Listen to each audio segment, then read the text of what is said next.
Assalamualaikum warahmatullahi wabarakatuh. Adik-adik yang dirahmati Allah Subhanahu wa taala,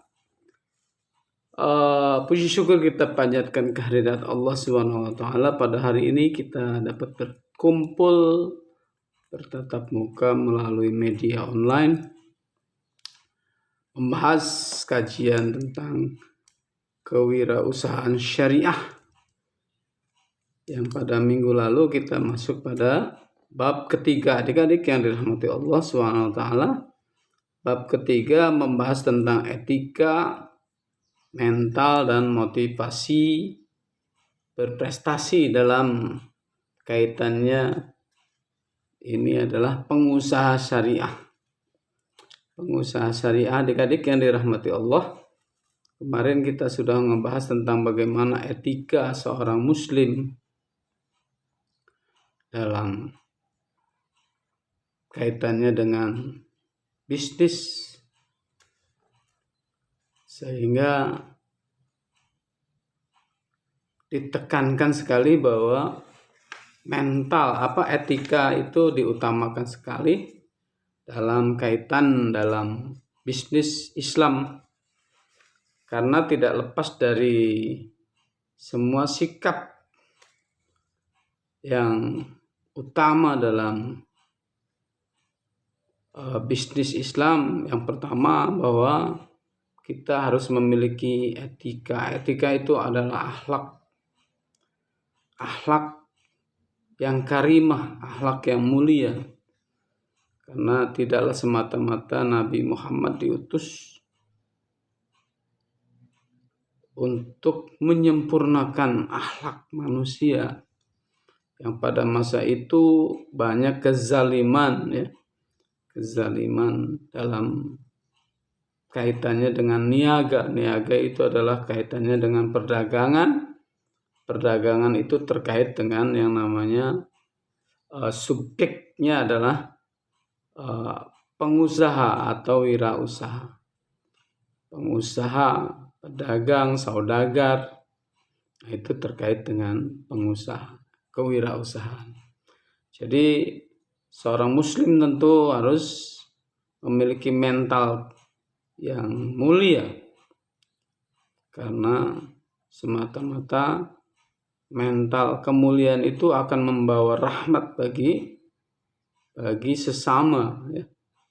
Dan di sini ditekankan bahwa tidaklah semata-mata aku diutus untuk menyempurnakan akhlak manusia, ya. Karena kemuliaan itu akan membawa dampak luas. Kemuliaan itu akan memberikan imbas yang sangat berpengaruh kepada masyarakat. Akan adanya impact balik lagi kepada diri kita tentang kebaikan-kebaikan yang bukan hanya saja bermanfaat bagi diri kita, tetapi juga bermanfaat bagi sesama manusia. Yang terkait dengan muamalah itu tidak tersekat oleh komunitas. Muamalat itu berhubungan dengan orang-orang yang berbeda keyakinan. Kita diperkenankan untuk bermuamalat, ya, bermuamalat. Menimba ilmu juga itu tidak terlintas dalam satu komunitas. Utamanya di sini kajiannya kita adalah kajian bisnis syariah, ya, kewirausahaan syariah. Tentu tata cara atau isyarat-isyarat kesyariatannya tentu diutamakan. Yang pertama tadi adalah etika. Di antara di sini etika adalah tidak suka menjelek-jelekan pesaing. Dalam dunia bisnis utamanya kita jangan sekali-kali menjelek-jelekan pesaing. Pasar itu akan bebas. Pasar itu akan bebas memilih yang terbaik. Biasanya hukum pasar itu kan memilih yang terbaik, yang termurah, ya, itu. Jadi di sini tentu sebagai pengusaha, sebaik dari hulu ya sampai hilir, dari sumber daya alam, faktor produksi, pemasaran, kemudian perdagangan, dan sampai pada yang namanya pasar langsung bersentuhan dengan masyarakat. Jadi jangan menjelek-jelekan pesaing. Jangan menjelek-jelekan pesaing itu dalam arti luas. Jangan menjelek-jelekan produk pesaing.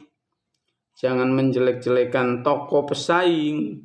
Nah, itu dalam konsep Islam tentu tidak diperkenankan atau harus dijauhi. Harus dijauhi karena yang utama adalah pasar itu bebas orang memilih produk, bebas orang mau membeli di toko apa saja. Jangan diarahkan bahwa toko itu jelek produknya, toko yang di sebelah sana jelek produknya, hanya kita yang terbaik. Nah, itu namanya iklan kecap, semua nomor 1. Nah, itu dari etika tentu muncul kemuliaan. Silahkan bebas. Dalam istilah agama, rizki tidak akan tertukar, ya. Rizki si A tidak akan tertukar kepada si B. Jadi rizki, tetapi meraih atau berikhtiar untuk mendapatkan rizki itu harus, ya. Jadi katanya bagian dari takdir.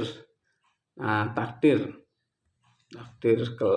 kelahiran, takdir kematian itu pasti. Tetapi kalau takdir untuk merubah kondisi daripada muamalah, yang terkait dengan muamalah, harus ikhtiar. Harus berikhtiar semaksimal mungkin. Semakin banyak ikhtiar, semakin banyak ruang atau semakin banyak pintu-pintu rizki yang terbuka. Di samping juga kita harus berdoa. Nah, jadi salah satu tadi adalah tidak suka menjelek-jelekan pesaing, ya. Kemudian yang kedua, hindari jual beli yang bersifat ribawi. Ya. Itu yang kemarin kita sudah bahas, hindari jual beli yang bersifat ribawi. Karena konsep ini sudah harga mati dalam konsep syariat Islam, dalam bisnis Islam, kita menghindari jual beli yang bersifat ribawi, ya. Karena apa?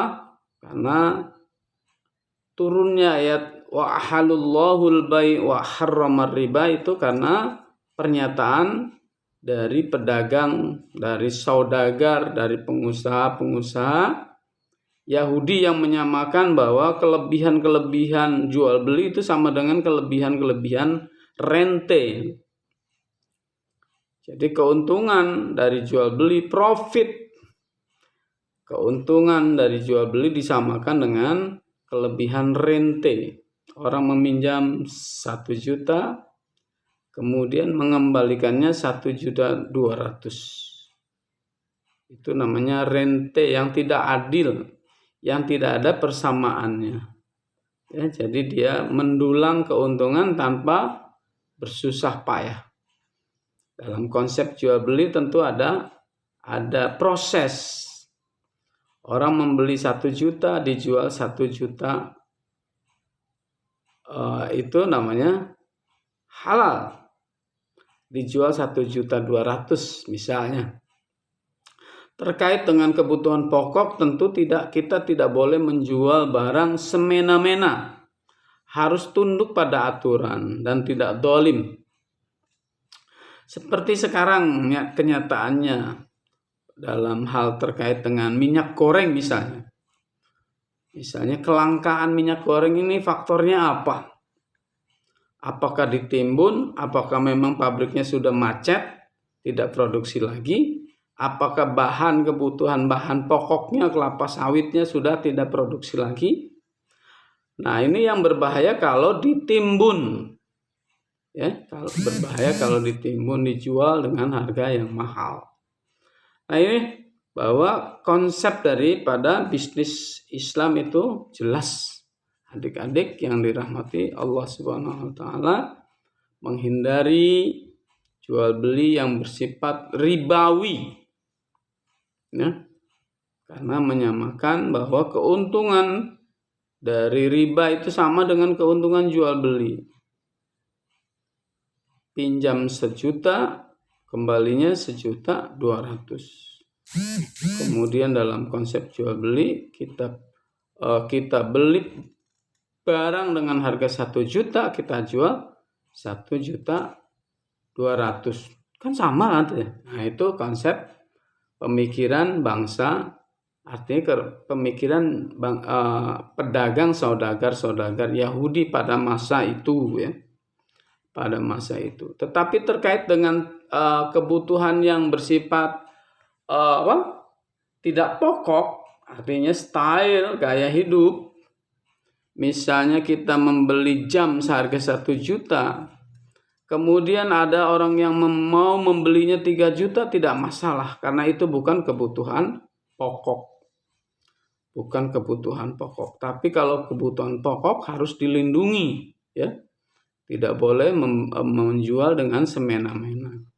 Jadi harus dilindungi. Kita membeli pakaian, misalnya di Tanah Abang seharga 1 juta. Kemudian ada orang yang berani membelinya 5 juta. Kenapa kita tolak?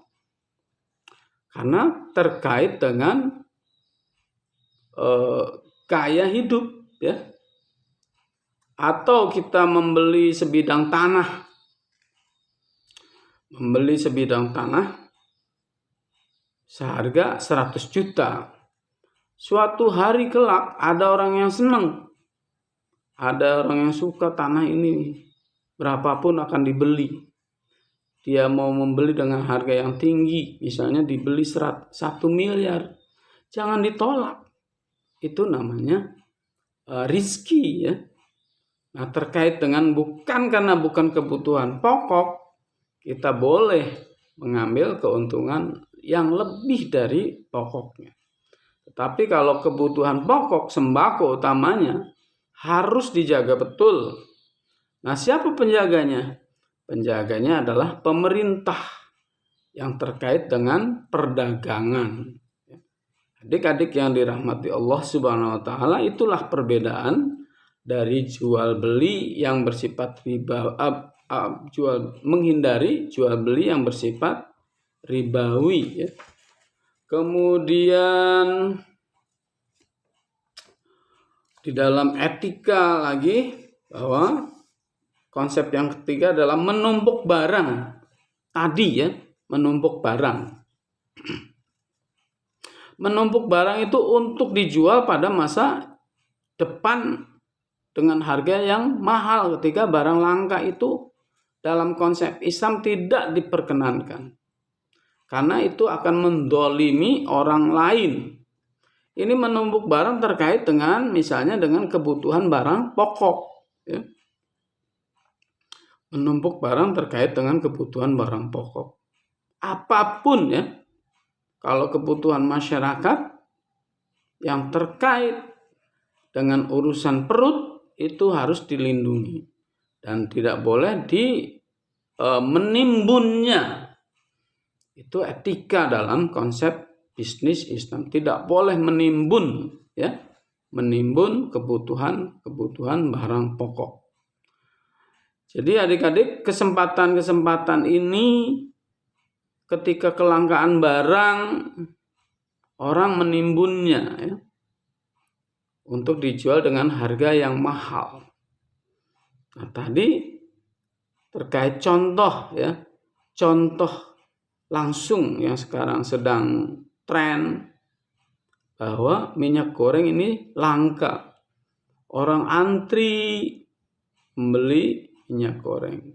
Keterkaitan dari ini adalah kewajiban daripada bagian perdagangan untuk mengatur hal-hal yang terkait dengan hajat hidup orang banyak.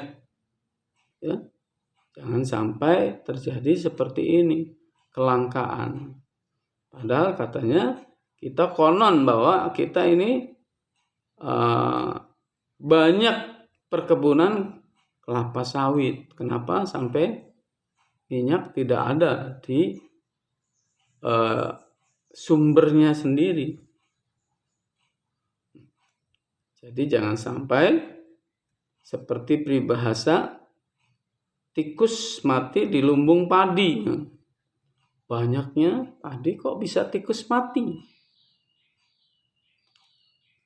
Hal ini adik-adik bahwa bahayanya menimbun itu karena akan dia memiliki kepentingan dari pribadinya untuk mendapatkan keuntungan yang sebanyak-banyaknya. Dalam konsep bisnis Islam tidak boleh kita mengambil keuntungan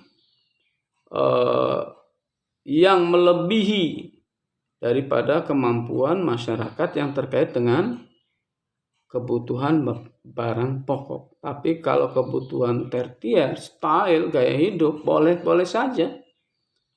Namanya itu karena orang tidak membeli, misalnya tidak membeli pakaian bagus, tidak akan mati. Orang tidak dapat membeli jam Rolex, tidak akan mati. Ya, tidak akan lemah. Tapi ketika orang tidak dapat membeli beras, maka dia akan lemah. Ketika jaminan kebutuhan barang pokok tidak ada, maka kondisi masyarakat akan lemah, kondisi pasar akan lemah. Nah, ini keterkaitan dengan kebutuhan barang pokok harus dilindungi oleh Kementerian Perdagangan. Nah, ini kewajiban dari pemerintah untuk mengatur sedemikian rupa sehingga kebutuhan hajat hidup orang banyak dapat dilindungi. Dan tidak boleh semena-mena orang menumpuk barang dan akan dijualnya ketika barang itu mahal. Adik-adik yang dirahmati Allah, selanjutnya adalah yang keempat, tidak boleh melakukan monopoli. Monopoli itu adalah pelaku tunggal yang dilindungi oleh kekuasaan. Jadi dalam etika bisnis syariah, etika bisnis yang konsep syariah tidak boleh melakukan monopoli. Dalam konvensional juga saya yakin bahwa tidak boleh melakukan bisnis monopoli. Karena ini juga akan menentukan harga yang semena-mena. Karena tidak ada pesaing. Perdagangan itu bagusnya kalau ada pesaing sehingga kita bebas memilih. Hurriyah artinya mempunyai kebebasan untuk memilih. Freedom, ya. Artinya kita kebebasan, memiliki kebebasan dalam memilih barang. Ya. Nah, kalau tidak ada pesaing, ini bahaya dikatakan. Jadi kalau tidak ada pesaing, ini akan menimbulkan bahaya. Pada masa Orde Baru itu ya, ada yang sifatnya monopoli, misalnya monopoli terigu, monopoli cengkeh. Yang tadinya misalnya petani cengkeh itu memiliki harapan yang luar biasa terhadap cengkehnya, hancur gara-gara cengkeh dimonopoli oleh satu perusahaan yang dilindungi oleh kekuasaan. Harga cengkeh, ya, minggu lalu kita sudah membahas tentang itu. Jadi terkait dengan etika dalam konsep Islam, dilarang dalam perdagangan melakukan monopoli, dilarang dalam produksi itu melakukan monopoli. Karena monopoli akan menimbulkan dampak yang merugikan pasar. Dia akan membuat harga yang semaunya sendiri, sekehendaknya sendiri, dan tentu tujuannya adalah memiliki profit yang besar. Perusahaan yang memiliki hak monopoli menurut Muhammad Teguh dalam bukunya Ekonomi Industri menyatakan bahwa monopoli adalah suatu perusahaan atau gabungan dari beberapa perusahaan, baik yang lahir secara alamiah maupun menunjukkan oleh kekuasaan, oleh pemerintah, yang bersifat alamiah atau penunjukan atau oleh kekuasaan pemerintah memproduksi suatu jenis produksi dan memasarkan secara langsung kepada konsumen. Itu bahaya, bahaya sekali ya. Di sini barang atau produksi yang dihasilkan tidak ada barang pesaing dari perusahaan lain. Nah, ketika pasar dimonopoli atau suatu barang dimonopoli, tidak ada pesaing, maka itu akan menimbulkan kemudorotan, akan menimbulkan kedoliman di dalam masyarakat. Karena hal itu dia akan bisa mempengaruhi harga sekehendaknya sendiri. Adik-adik yang dirahmati Allah Subhanahu wa taala, etika yang kelima adalah mengutamakan kepuasan pelanggan. Jadi kepuasan pelanggan itu kita harus hormati, ya. Kalau misalnya mengukur, menimbang, kalau pelanggan dikasih kelebihan betul-betul lebih, artinya menimbang dengan timbangan yang benar, kemudian menambahi dengan bonus, itu pelanggan akan suka. Tetapi juga tidak menimbulkan kerugian daripada pedagang. Jadi mengutamakan kepuasan. Kepuasan itu bukan hanya kelebihan, tetapi juga pelayanan, pelayanan, kemudian servis, kemudian perlakuan kepada konsumen itu harus diutamakan. Karena itu bahwa di sini kepuasan pelanggan atau konsumen dapat dipenuhi dengan baik apabila pedagang dapat memberikan terobosan-terobosan yang menyebabkan para pelanggan terpenuhi kebutuhan dan keinginannya, serta persoalan yang dihadapinya pun teratasi. Misalnya persoalan sekarang lagi tren tentang kelangkaan minyak goreng misalnya. Karena memang fakta ya, ibu-ibu utamanya berebut minyak goreng. Nah, ini kalau menurut pemikiran sederhana saya, ketidakadaannya minyak goreng itu memang betul banyak menimbulkan kesusahan bagi para ibu-ibu. Tapi menurut konsep pemikiran kepala Bapak, bahkan kalau tidak ada minyak goreng barangkali hidup kita lebih sehat. Ya. Kehidupan badani atau jasmani kita akan lebih sehat. Karena dari berbagai macam penelitian, minyak goreng itu kalau kebanyakan masuk ke dalam tubuh akan menimbulkan satu efek yang akan mempengaruhi kesehatan kita. Itu dari pemikiran pribadi saya. Tapi dari pemikiran ibu-ibu, gimana kalau kita nggak ada minyak goreng, nggak bisa bikin bakwan, tempe goreng, ya, semua serba goreng, ya. Adik-adik yang dirahmati Allah Subhanahu wa taala, kemudian juga kita tidak melupakan akhirat. Nah, yang terkait dengan perdagangan tentu ada profit. Yang namanya produksi tentu tujuannya adalah profit. Kenapa kita tidak boleh melupakan akhirat?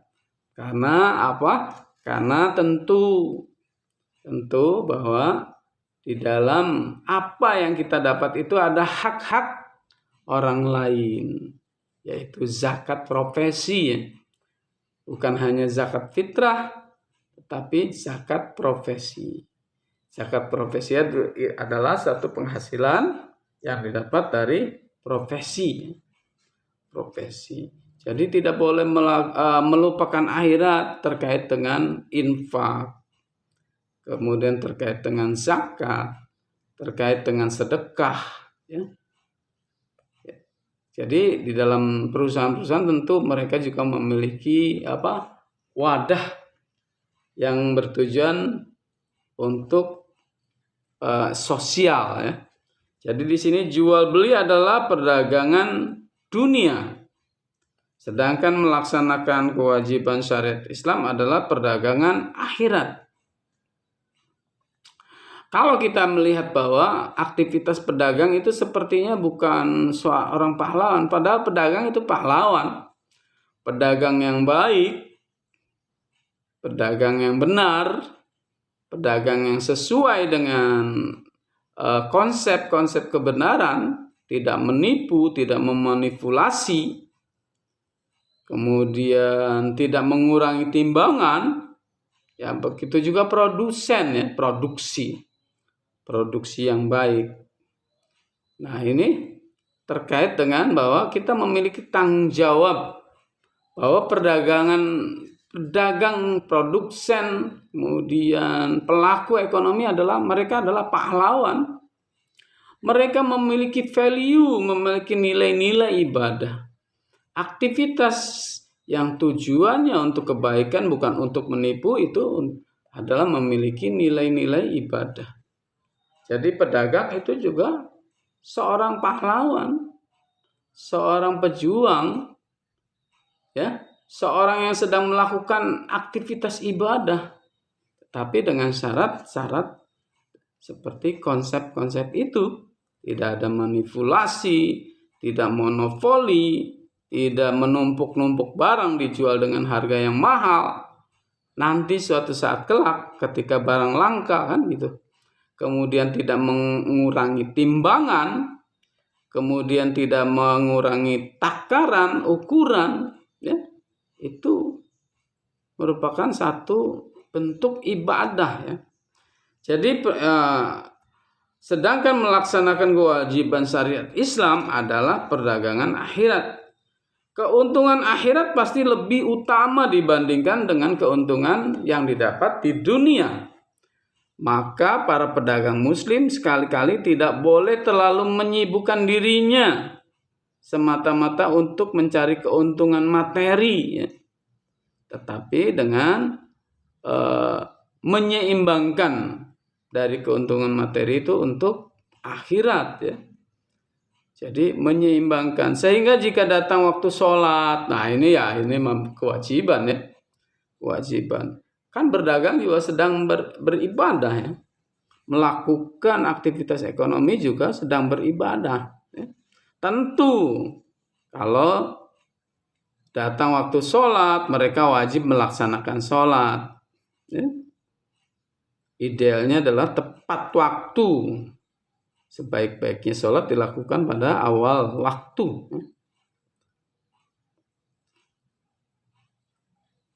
Jadi adik-adik yang dirahmati Allah terkait dengan konsep-konsep etika di dalam perdagangan, di dalam konsep Islam tentu harus memiliki etika yang tadi Bapak sebutkan. Adik-adik yang dirahmati Allah Subhanahu wa ta'ala.